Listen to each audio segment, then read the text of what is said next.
사람이 살다 보면 말이 통하는 사람을 만나면 참 행복합니다. 그러나 말이 통하지 않고 상대방이 말을 알아듣지 못하고 혹은 대화가 되지 않으면 얼마나 답답하고 또 힘든지 모릅니다.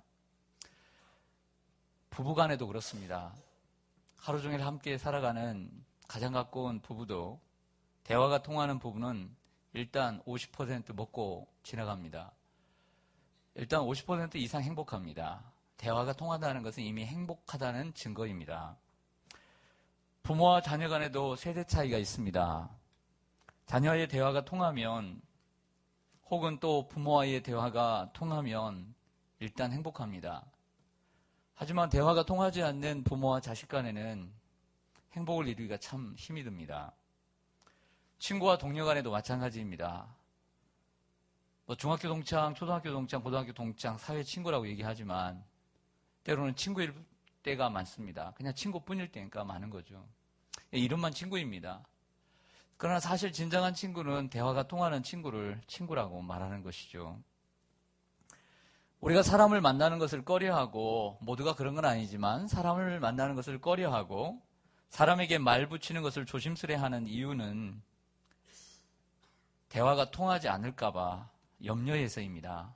괜히 말 걸었다가 내 마음을 알아주지 못하고 괜히 잘 통할 것 같았는데 막상 얘기해 보니까 어렵게 또 마음이 상할까 봐 염려해서 대화를 하지 않습니다. 만약 우리가 사람을 만나서 대화만 잘 통한다면 사람 만나는 게 뭐 그렇게 어렵겠습니까? 내가 말 건네고 내가 말 붙이고 하는 사람들이 정말 나하고 말이 통한다고 한다면 사람 만나는 것이 뭐가 두렵겠습니까? 참으로 사람 만나는 것은 그보다 더 즐거운 일이 없을 것입니다. 하지만 말이 안 통하기 때문에 혹이라도 말 때문에 상처를 주고 또 생각이 너무 다를 때 이야기하고 싶지 않을 때 말이 안 통하니까 생각이 다르니까 사람 만나기가 꺼려지고 또 사람 만나는 것을 멀리하는 것입니다. 그래서 대화가 통하는 사람이 친구가 되는 거예요. 그리고 친구란 거꾸로 얘기하면 대화가 통하는 사람이 친구인 거죠. 제가 오늘 이 이야기를 하는 이유는 오늘 아브라함의 이 언약 부분에 있어서 전체를 봐야 하지만 오늘 11절까지만 봤을 때 묵상을 했을 때 어떤 느낌 저에게 다가온 것은 하나님과 아브라함의 대화였습니다. 분명 오늘 우리가 교독한 본문은 아브라함과 하나님의 대화입니다. 하나님 먼저 찾아오셨습니다. 그리고 아브라함과 대화입니다. 오늘 이 대화를 연극 무대에 그대로 올려도 손색이 없을 정도로 대화가 정확합니다. 보통 배구를 보다 보면 1세트 25점, 2세트 25점, 3세트 25점, 4세트 25점, 5세트까지 가게 되면 15점에서 끝납니다. 그런데 가끔씩 TV를 보다 보면 이 상대방이 어떻게 점수를 어느 쪽에 많이 내고 있는가. 그래서 1점은 A팀, 2점은 B팀. 그러면서 많이 이긴 팀이 이렇게 쭉 길게 나가고 이렇게 표가 나오는 게 있어요. 우리 청년들 아세요? 네. 목사님 뭐가 되라고? 목사님은 성경도 보고 잠도 자고 일도 열심히 하고 또 TV도 열심히 보는데 하는 사람은 다 잘해요. 네. 못할 게 뭐 있어요? 좀 보세요. 뭔 얘기를 하려면 오늘 하나님과 아브라함의 대화를 제가 정리를 할게요. 이쪽이 하나님입니다. 1절. 아브라함이 2절, 3절, 4절, 5절, 6절, 7절, 8절, 9절, 10절, 11절. 이게 오늘 세트예요. 자, 이해가 됩니까? 이렇게 정리할 수 있다는 거예요. 그러면 하나님에게 있어서 아브라함은 어떤 사람이었는가? 제가 처음 느꼈던 것은 대화가 통하는 사람이었다라고 하는 것이에요. 하나님은 아브라함과 대화하고 싶었어요. 그리고 아브라함에게 대화를 걸었을 때 아브라함과 대화가 됐던 사람이에요. 그래서 하나님께서는 나중에 아브라함을 가리켜 나의 친구라 그랬어요. 내가 너에게 무엇을 숨기랴? 내가 너에게 비밀을 말할 수 있을 정도로 귀한 친구다라고 얘기를 하고 있습니다. 오늘 아브라함과 하나님과 이 대화에는 몇 가지 특징을 제가 정리할 수가 있었는데요. 먼저 이 대화의 특징을 알기 전에 먼저 우리 자신을 돌아봅시다. 아브라함에게 우리를 대입해 봅시다. 하나님께서 아브라함을 찾아오셨듯이 우리가 하나님을 믿은 게 수십 년이고 몇 년인데 하나님이 찾아오시는 나는 정말 대화가 통하는 사람일까? 하나님이 찾아오시는 나는 하나님의 눈높이에 대화가 통하는 사람일까? 하나님은 분명히 복음적이고 성경적이신 분이시고, 아니 그분이 복음이고 성경인데 내가 하나님과의 지금 수없이 복음을 듣고 복음을 배우고 성경을 배우고 성경의 진리를 알고 하나님을 안다고 했는데 하나님이 나를 찾아오셔서 대화를 하는데 대화가 되어야만이 나는 성경적인 사람이고 복음적인 사람이라고 할 수 있다는 거죠. 근데 지금 하나님이 나를 찾아오셔서 나에게 대화를 나누시는데 전혀 하나님이 생각하실 때 대화가 안 통해요. 도저히 말할 수가 없어요. 하나님이 그래서 침묵하세요. 만약 그렇다면 우리는 복음적인 사람이 아니에요. 우리 성경적인 사람이 아니에요. 하나님이 대화하고 싶지 않아요. 그러나 복음적이고 성경적인 사람은 하나님께서 찾아오셔서 아브라함처럼 대화하시는 거예요. 여러분들은 어떤 사람입니까? 오늘 그들의 대화는 하나님과의 아브라함의 대화는 주고받는 대화였다라고 말씀을 드릴 수 있어요. 일방적이지 않았다. 솔직한 대화였습니다. 사실 초반전에는 아브라함의 대답을 보면 솔직합니다. 그리고 원망이 있어요. 불평이 있어요. 솔직한 토크예요. 이처럼 대화는 쌍방적이어야 합니다. 서로 간의 대화가 이루어져야 된다는 거죠. 또한 하나님과 아브라함의 대화는 믿음의 대화였음을 알 수 있습니다. 진실한 대화였고 마음의 대화였습니다. 요한복음 16장 12절에 예수님의 마지막 설교 가운데 이런 말씀이 있습니다. 내가 아직도 너희에게 이를 것이 많으나, 예수님이 제자들에게 할 말이 너무 많지만 지금은 너희가 감당하지 못하리라. 너희가 지금은 감당하지 못하리라고 하는 현대어 성경의 번역을 보면 내가 너희에게 할 말이 많은데 지금은 너희가 이해할 수 없다, 이렇게 번역이 됩니다. 현대인의 성경을 보면 내가 너희에게 할 말은 많은데 너희가 지금은 알아듣지 못하느니라, 이렇게 얘기했습니다. 그러나 진리의 성령이 오시면 너희가 알아듣게 될 것이다, 이런 말을 하는 거죠. 처음에는 아브라함이 좀 솔직하면서도 원망 섞인 불평스러운 대화를 하지만 그 대화가 점점 가면서 수용성의 대화가 됩니다. 믿음의 얘기를 하다 보면 순종의 대화가 된다는 거죠. 순종의 대화. 사실 하나님은 때로는 권위적이고 또 어쩌면 독선적이고 독재적입니다. 그럴 수밖에 없습니다. 어떻게 우리가 하나님과 대등할 수 있습니까? 우리는 하나님의 말씀 안에, 하나님의 가르침 안에 복종하는 사람들입니다. 우리는 하나님의 가르침에 순종하는 사람들입니다. 누군가가 하나님의 가르침에 순종하지 않으려고 한다, 하나님의 사람이 될 수 없습니다. 때로는 자식이 부모를 가르치려고 합니다. 교만한 거죠. 어떻게 자식이 부모를 가르치려고 합니까? 자식이 아무래도 대학원을 다녀와도 석박사가 되어도 부모님의 가르침에, 권위에 복종하는 것입니다. 가르침에 복종한다는 것은 그 부모님의 권위 아래 있겠다라고 하는 다짐인 것이죠. 아내가 남편의 권위에 복종해야 합니다. 근데 남편을 자꾸 가르치려고 합니다. 성경은 그렇지 않습니다. 아내의 머리는 남편입니다. 가르치는 것이 아닙니다. 자식이 부모에게 가르치려고 한다는 것은 부모의 권위 아래, 복종 아래 그 부모의 뜻에 순종하지 않고 내 마음대로 살겠다는 것입니다. 가끔씩 성도들을 보면 담임 목사의 가르침에 순종하지 않으려고 하는 사람들이 있습니다. 누구에게서 배워야 합니까? 담임 목사에게 배우지 않고 다른 곳에서 배우려고 하고 하나님 담임 목사의 가르침을 받지 않으려고 한다는 것은 담임 목사의 그 권위 아래 있고 싶지 않게 하는 것입니다. 이거 옳을 수가 없는 것입니다. 하나님은 하나님이십니다. 하나님과의 대화 속에는 하나님 앞에 순종이 필요한 것입니다.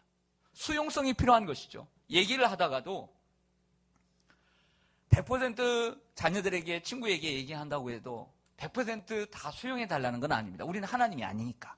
우린 정의가 아니니까.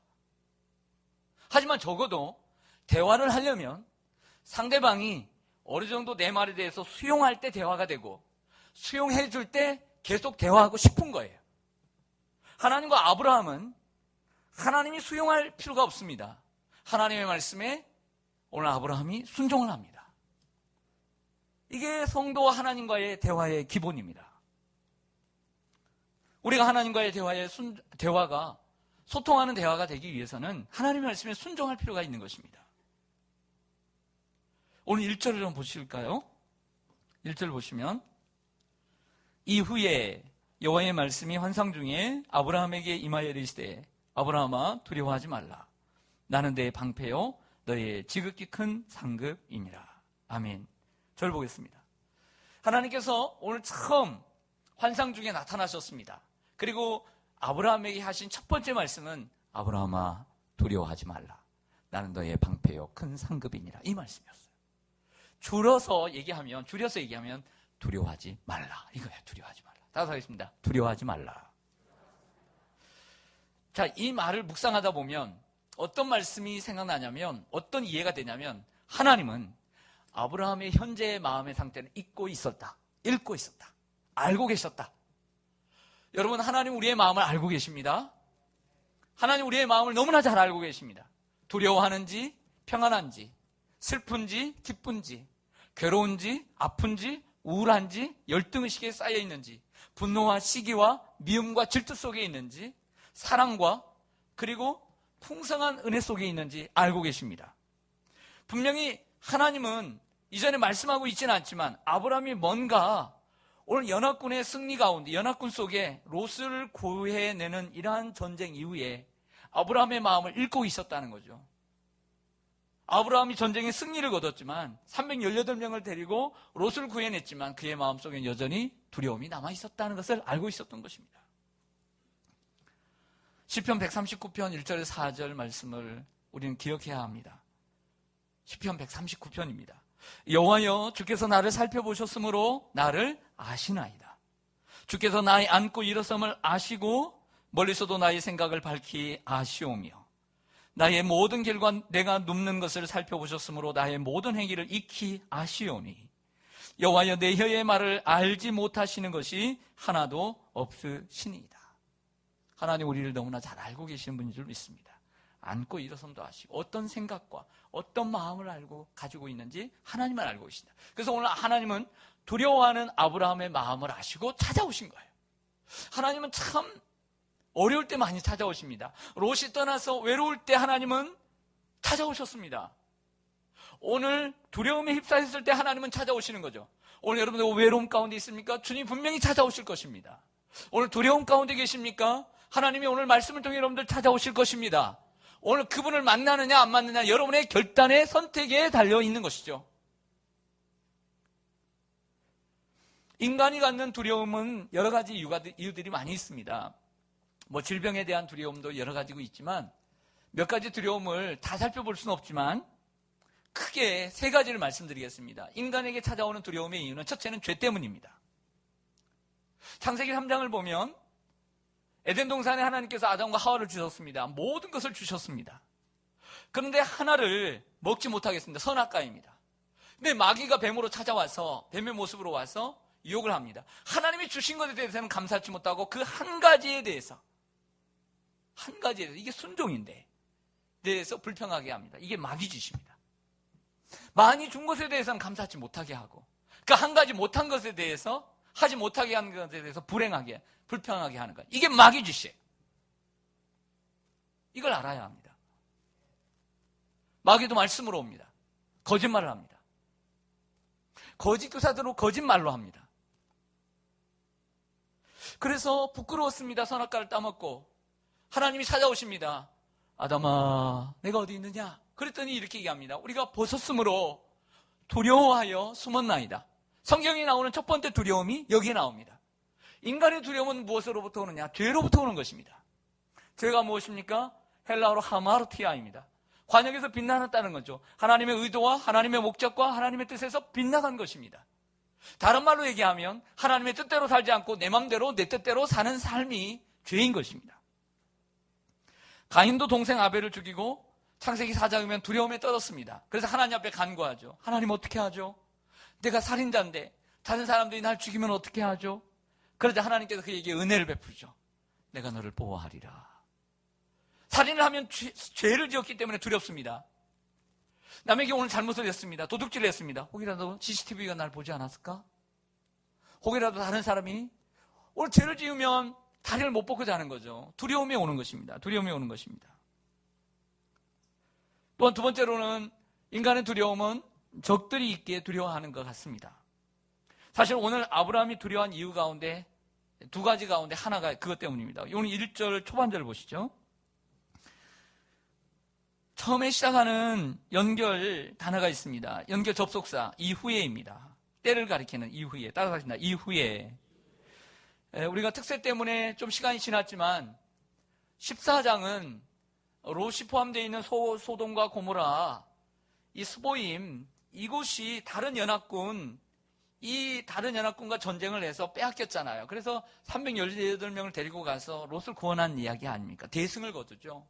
멜기세덱이 환영해주고 11조를 드리고 그런 기쁨의 얘기인데, 여러분들 전쟁을 승리를 했어도 그 메소포타미아의 그 돌라오멜 연합군이 다시 동맹을 해서 함께해서 쳐들어올 수 있는 것입니다. 대승 후에도 언제나 두려움은 찾아옵니다. 예를 들면 열왕기상 18장에 보면 갈멜산에서의 이 엘리야의 승리 850명을 죽였지만 그에게 찾아온 건 두려움이었습니다. 그리고 광야로 도망을 쳤죠. 승리 후에도 두려움은 오는 것입니다.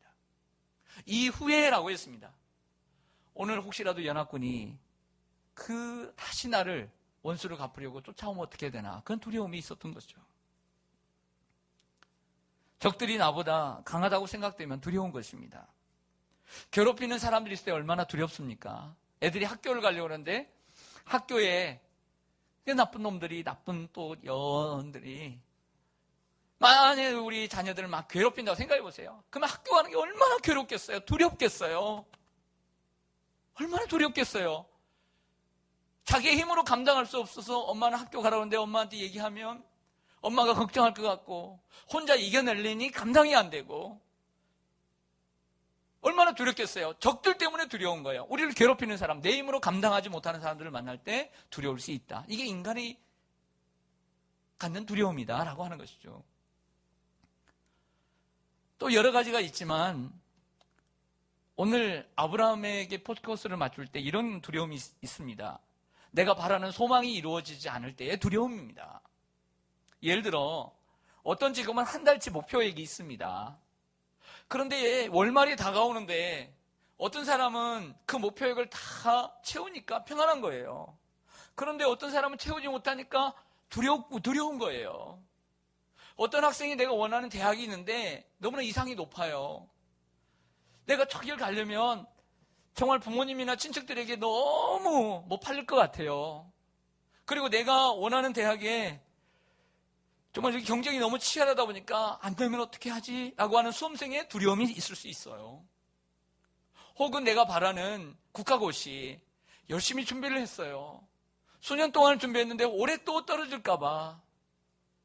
그 두려움이 왜 없겠어요? 바라는 것에 대한 두려움.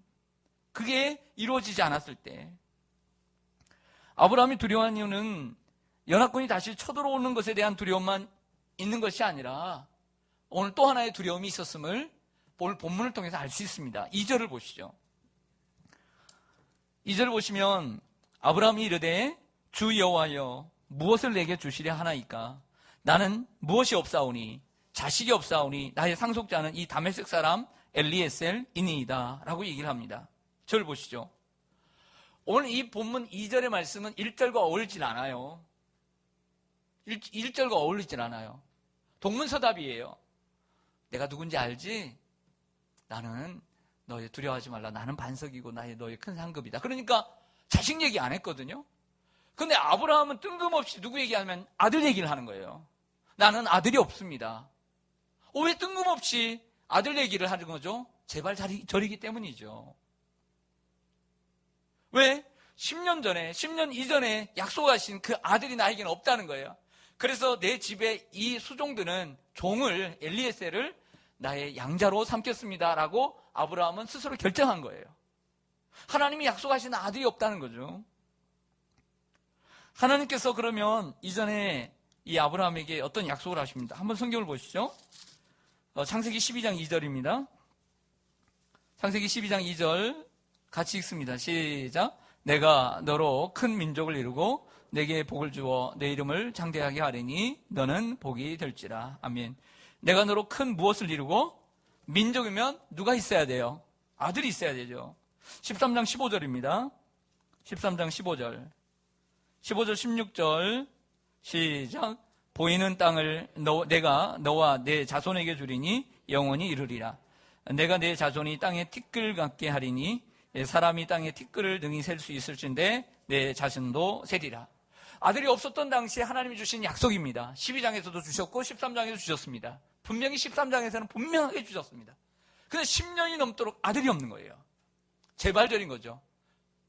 그래서 얘기합니다. 무엇을 주시려 하십니까? 난 아들이 없습니다. 뜬금없이 던진 이유는 재발절이기 때문이죠. 10년이 넘었는데 아무 소식도 없습니다. 시간이 지나도 하나님의 약속은 이루어지지 않고 나이는 점점 더 들어가는 현실을 보면서 이 아브라함은 절망과 두려움에 빠지게 된 것입니다. 그리고 아브라함의 두려움은 원망으로 이어집니다. 3절 보겠습니다. 3절 보시면 다시 15장 3절 보시면 아브라함이 또 이르되 주께서 내게 씨를 주지 아니하셨으니 내 집에서 길린 자가 내 상속자가 될 것이니이다.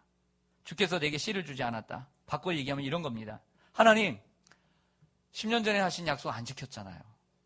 원망이에요 지금. 이런 말입니다. 아브라함은 아들을 얻지 못해 불안해하고 두려워하고 있습니다. 그때 하나님 말씀하십니다. 두려워하지 말라. 다 하나님의 내 때가 있다는 것이죠. 지금 아들이 없는 것에 대해서도 두려워하지 말라. 약속이 내가 너에게 준 약속이 이루어지지 않는 것에 대해서 두려워하지 말라는 거예요. 여러분 우리가 이렇게 힘들고 어려울 때 정말 좌절하고 힘들 때 누군가가 정말 내가 존경하고 내가 사랑하고 내가 정말 힘이 되는 사람이 나에게 와서 어깨를 두드려주며 또 밥 한 끼 사주면서 전화 한 통이라도 아니 문자 하나라도 격려해주고 또 권면해주면 힘이 돼야 안 돼요? 돼요. 얼마나 힘이 돼요. 근데 전능하신 하나님께서 만군의 하나님 여호와께서 우리를 격려하시면 힘이 되겠어요? 안 되겠어요? 얼마나 큰 힘이 되겠어요? 에? 두려워하지 말라. 내가 지금 꿈이 이루어지지 않는다고 내가 원하는 목표가 지금 당장 이루어지지 않는다고 두려워하지 말라. 내가 함께 할 것이다. 이런 말씀이죠. 하나님은 아브라함의 마음에 들어온 그 두려움을 이기게 하시려고 찾아오신 것입니다. 오늘 그 마음속에 두려움을 이기게 하시고 확실하게 다시 한번 인쳐주시기 위해서 언약을 체결해 가시는 것입니다. 그렇다면 하나님은 어떻게 아브라함의 두려움을 극복하도록 아브라함이 그 두려움을 이기고 극복하도록 하나님은 격려하시는가? 자, 오늘 더 중요한 부분, 가장 중요한 부분을 말씀드리겠습니다. 다시 얘기하면 하나님은 아브라함은 모든 성도의 대표인데 하나님은 오늘 이 시대를 살아가는 하나님 말씀은 어제나 오늘은 영원토록 변함이 없으시고 동일하십니다. 하나님 말씀은 영원한 거예요. 꽃은 시들고 잎이 지더라도 풀이 지더라도 하나님의 말씀은 영원하리라. 이 말은 하나님의 말씀은 전에나 지금이나 능력이 있다는 거예요. 살아있다는 거예요. 그러면 이 하나님의 말씀은 오늘 우리들에게 아브라함에게 하시고 그 아브라함의 두려움을 극복하게 하시는 하나님이 나에게 어떻게 오늘도 극복하게 하시는가를 보여주는 것입니다. 원리를 보여주는 거예요. 원리만 딱 잡으면 다 되는 거예요. 먼저 하나님은 자신을 계시하심으로 두려움을 이기게 하십니다. 오늘 1절 보겠습니다. 1절 보시면 이후에 여호와의 말씀이 환상 중에 아브라함에게 임하여 이르시되 아브라함아 두려워하지 말라. 따라서 하겠습니다. 나는 나는 내 방패요 너의 지극히 큰 상급이니라. 하나님께서 오늘 아브라함을 어떻게 위로하시고 격려하시냐면 나는 이렇게 얘기하시는 거예요. 우리가 연약한 부모라도 아버지라도 어머니라도 자식이 힘들고 있을 때 같이 앉아서 얘야 내가 네 아빠야, 딸아 내가 네 엄마야, 이렇게 얘기해 주는 거예요. 이미 이전에 아브라함은 하나님을 알고 있었어요. 다 알 수는 없지만 하나님을 알고 있었어요. 몰랐던 게 아니에요. 그러나 하나님은 다시 말씀하세요. 나는 너의 방패요 큰 상급이다. 말씀하시는 거죠. 하나님은 자기 자신을 계시하심으로 그 두려움을 이기게 하는 것입니다. 세상을 이기는 것은 거기에 문제를 해결하는 것이 아니라 그 문제를 해결해 줄 수 있는 하나님을 바라봄으로 해결되는 거예요. 7절을 보겠습니다. 7절을 보면 또 그에게 이르시되 따라하겠습니다. 나는 이 땅을 내게 주어 소유를 삼게 하려고 너를 갈대아인의 우리에서 이끌어낸 여호와니라. 하나님은 자신을 계시하심으로, 반대로 얘기하면 이런 얘기입니다. 반대로 얘기하면 우리가 하나님을 바르게 할 때 두려움을 이길 수 있는 것입니다. 그래서 신앙은 하나님을 아는 것입니다. 하나님을 바르게 할 때 우리는 세상을 이기는 것입니다. 신앙은 무엇이냐? 하나님을 알아가는 것입니다. 하나님은 자신을 계시하심으로 두려움을 이기게 하십니다. 하나님을 아는 것이 힘입니다. 하나님이 나의 방패요 큰 상급이시다. 노량물을 하나도 받지 않았습니다. 상급이 없었습니다. 그러나 하나님이 상급이 되어주시겠다. 그리고 말씀하시면 내가 너를 갈대아 우리에서 건져낸 여호와니라. 내가 너의 구원자다. 잊지 말라는 거예요. 또 하나는 하나님의 말씀을 듣고 믿음으로 두려움을 이기게 하셨습니다. 하나님의 말씀으로 두려움을 이기게 하셨어요. 따라하겠습니다. 하나님의 말씀으로 두려움을 이기게 하셨다. 1절을 보겠습니다.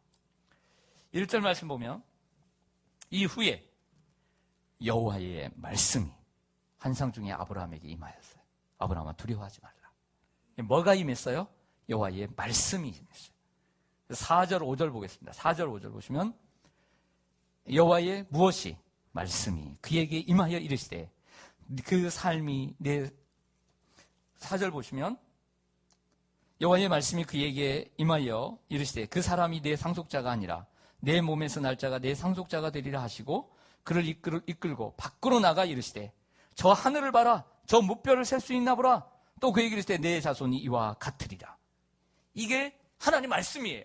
하나님 말씀이 무슨 뜻이냐면 그 엘리에셀이 내 상속자가 아니다. 내 몸에서 태어날 애가 상속자가 될 것이고 저 하늘의 별처럼 내 자손이 많아질 것이다. 이게 모두가 하나님 말씀이에요. 그 하나님 말씀으로 두려움을 이기는 거예요. 하나님 말씀으로. 그래서 사람이 떡으로만 사는 것이 아니라 하나님 입에서 나오는 모든 말씀으로 사는 거죠. 그러자 6절에 유명한 말씀이 나옵니다.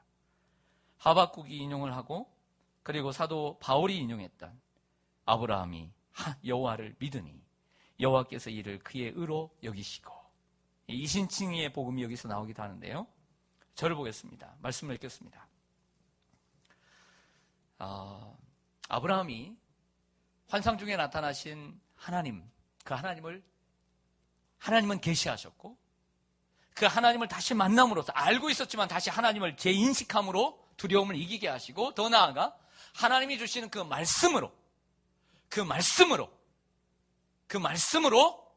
두려움을 이기게 하셨어요. 그러면 그 말씀을 어떻게 하나? 그 말씀을 믿음으로. 그러면 결국에 그 말씀을 믿는 게 뭐냐? 여호와를 믿으니 이를 그의 의로 여기시고. 하나님 말씀을 믿는 것이 뭐냐면 여호와를 믿는 거예요. 하나님 말씀을 믿는 것이. 어떻게 우리가 하나님을 믿습니까? 하나님 말씀을 자꾸 들음으로써 믿는 것입니다. 하나님 말씀을 자주 들을 때 믿음이 생기는 거죠. 믿음은 들음에서 나고 들음은 곧 예수 그리스도의 말씀으로 말미암느니라. 그런데 말씀을 들을 때 하나님에 대한 믿음이 생기고 하나님께서 약속하신 말씀에 대해 믿음이 생기니까 두려움이 사라지는 것이죠. 하나님의 말씀이 중요한 이유가 있습니다. 하나님의 말씀이 중요한 이유는 하나님의 말씀은 성령의 감동하심을 통해 요즘 구역공과 공부하는 것처럼 한 달 동안 구역공과 하나님 말씀이 주제인데 성령의 감동하심으로 기록되었기 때문입니다. 하나님은 말씀으로 온 세계를 지으셨고 그 말씀이 이 땅에 육신이 되어 이 땅에 오매 우리가 그 영광을 보니 아버지의 영광이요 독생자의 영광이 충만하더라 보였습니다. 하나님의 말씀 속에 주님의 영광이 숨겨져 있고 그리고 그 안에 하나님의 말씀 안에 하나님의 영광이 담겨져 있는 것입니다. 그래서 하나님 말씀을 비밀이라고 하는 거예요. 비밀. 왜 비밀이냐? 그 속에 하나님의 영광이 숨겨져 있고 담겨져 있기 때문에 우리가 하나님 말씀을 깨달을 때 결과적으로 하나님 말씀을 깨달을 때 읽고 배우고 깨달을 때 그때 하나님의 영광을 보게 되는 거예요. 그러면 그 하나님의 영광 속에 하나님의 위대하심과 전능하심을 깨닫게 됨으로써 세상을 이기는 담대한 하나님의 사람들이 되어가는 거예요. 할렐루야.